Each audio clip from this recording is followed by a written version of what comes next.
raqamlar va shakllar metodikasi hisoblanadi. Bunda men 7 desam 7 ni topib qilishingiz kerak yokida qizil to'rtburchak deganimda mana shu qizil to'rtburchakni bosishinglar kerak va istalgan vaqtda ruchka desam kim tezkorlik bilan ruchkani tortib olish metodikasi. Hop, 2 kishi chiqdi mana ikkita gruppadan. Hop. Yashil 3 sariq doira 6 yashil to'rtburchak yashil to'rtburchak hop 4 sada 7 ruchka Tushunarli. hop ketdi ko'k doira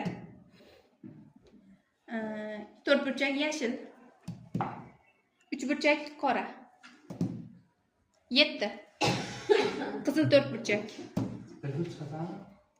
6 2 ko'k doira siyoh rang 3 burchak 3 ruchka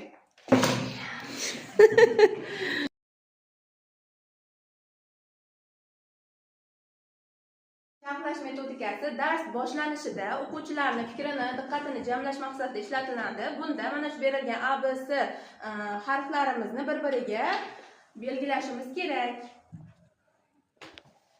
Chiziqlar yordamida chiziqlar bir-birini ustidan kesishmasdan o'tishi kerak. Harakat qilib ko'ring, qarab turmasdan. Bunday qilib harakat qilib ko'raman. Mana bunday qilib. Bunday bo'ladi. Bunday bo'ladi. Hayır.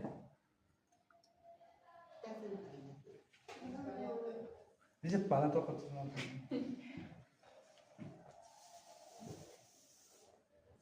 Xohlasangiz varaqqa chizaman, siz varaqda xuddi shuni sal kengaytirilgan shaklda.